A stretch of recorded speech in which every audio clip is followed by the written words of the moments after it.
paint something that God has already painted, like something that is already made and done. It's beautiful. Like why? So it's really something. It's really something. It's true. You have actually reminded me of what I've said with regards to like it all comes back to being able to learn to embrace ourselves than being, like you have put it, wanting to have wrong intention or to prove a point. Like that's why if you have observed, there's this guy who has now a lot of followers, 1 million followers. This guy, he was so real that people could not ignore him. Would say real or would put, I don't want to use the word real because one went I'm against, but he was expressing himself. He was not faking his type, he was not copying from anyone. I'm sure you know this guy, whereby he sees people making things look difficult, then he comes back and says, and he does. I know the game. This is all he could do. I was trying to show people that why are you making things look difficult on social media? Why are you doing all this? Just do this. You know what I mean? He was more like teaching people. No, he wasn't even saying anything. Wasn't saying anything. Doing this, Just that shows that you don't need to do the extreme to drive attention. You just need to do something that means right, something that serves a purpose. Then people will have their attention. He wasn't talking, he wasn't dancing, he wasn't taking off his shirt. He was just doing this and showing people that this is the right. So it's really interesting to see people want to be what they are not, and they end up being frustrated because they don't get the same result. But those that end up being happy are those that really express themselves because they don't mind what people think. Okay, so just like to round it up, I want us to speak about something, maybe just like for a few minutes. What do you think about African youths and mental health? Do you think it's something that they are aware of? The ones that are going through it, do you think they know? The ones, that live with the people that are going through mental health, do you think they actually know what these people are going through? Because for me, like me personally speaking, I started hearing about mental health when I was already old, when I was here. That's when I started mental health. The only thing we knew back home, if somebody is performing or acting in a certain way, the only thing we knew is like those are the statements that we used to use. We never used to use statements like maybe you should go for a checkup, mental checkup. It's always maybe na pepe fiam. You get my point. So what would you say about Africans and mental health? Like you put it, like I personally have also like had an opportunity to hear more often about mental health here. But back home, I can't lie. It's not a common topic. But it's very important. But we outlook this small stuff because of our culture. So like I think many youths in Africa have issues. Like we have issues.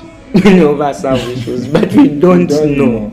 Not because it's our fault, but because our culture, the structure has been created not to address mental health. In school we had career guidance and stuff like that. But even from there you would see that if you had to go to the career guidance people, or people would take you through the same issues of career. Some schools actually didn't even have those. But just those small pinpoints help someone be in the right mental understanding of what they are doing. Like you have a clear, you will not be frustrated, you'll be thinking in a very clear way. But if you are messed up, like because you haven't even had any guidance, small things actually affect your mental health. Maybe you are doing program that's frustrating, your mental health is affected. So it all starts from a very, like previously we talked about the competition stuff. It all starts from the foundation. We don't talk about this stuff. People end up being frustrated. People end up having all these issues such that they even die young when they are not supposed to die. So yeah, that's what I think. I don't know what's your exact view of us as Africans with the mental health, if it's fully addressed or if it's not well addressed. But personally, like, that's what I think. Honestly, okay, you know what, the question that used to like bother me a lot is the fact that we hear these things, from like the white people. Oh, this person, needs he needs to go for therapy. They are bipolar. They are on drugs because maybe they have bipolar. Maybe they are depressed. They are in chronic depression. Then I ask myself, I'm like, is it that the malware sungu? And there is actually that misconception, or let me say stereotype back home. Yeah. It's like malware sungu, but it's not true. It's not true. Honestly, I feel like a lot of Africans have bipolar disorder and they don't know. That's why they act the way they act. I don't want to speak bad about somebody, but let's say, for example, our very own Muzo. He has issues, mental issues. We don't know what he's going through, but we look at him like, fiamba fie. You get my point? But if he was supposed to, if he actually had the opportunity to have a full mental checkup, you'd be surprised what the doctor would say. You get my point?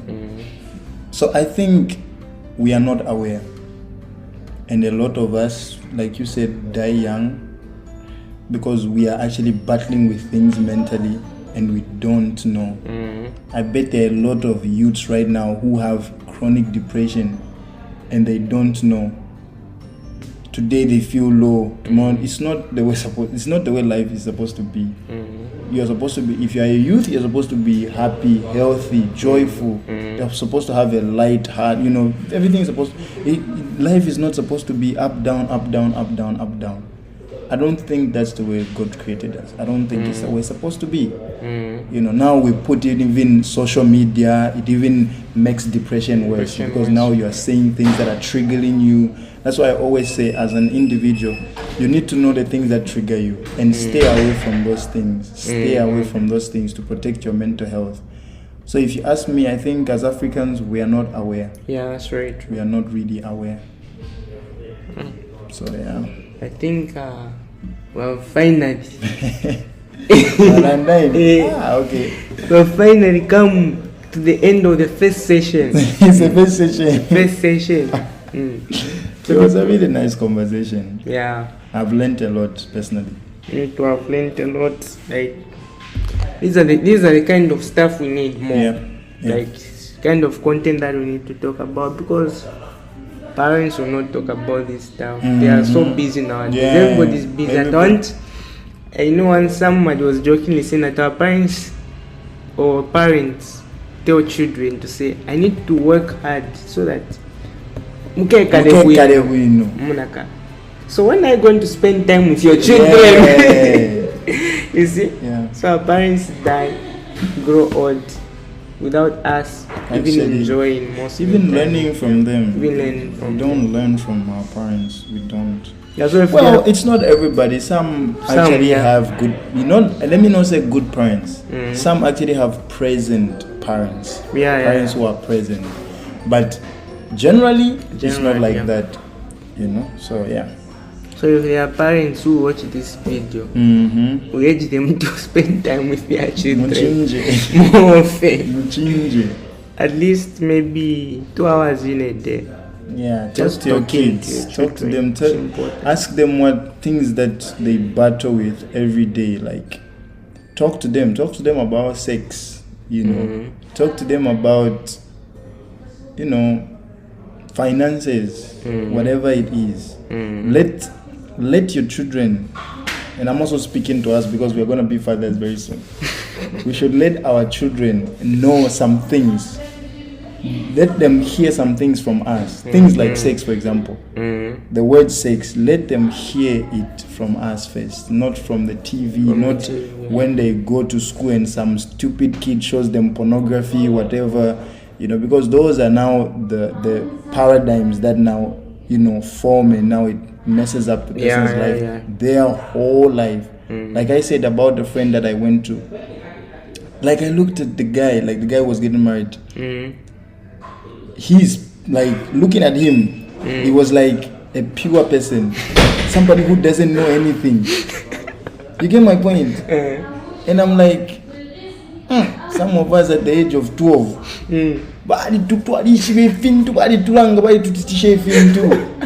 and this is a person who is so innocent. And I'm like, their culture is good. Is really good, and we should be like that too. We should protect our children, should be there for them. We should understand them, know when they are talking, when they are not talking, when they are silent but talking, like and we can only do that by spending time with them. Yeah, that's true. So bye. Say bye to the camera. To the camera. If this video makes it to the people, well and good.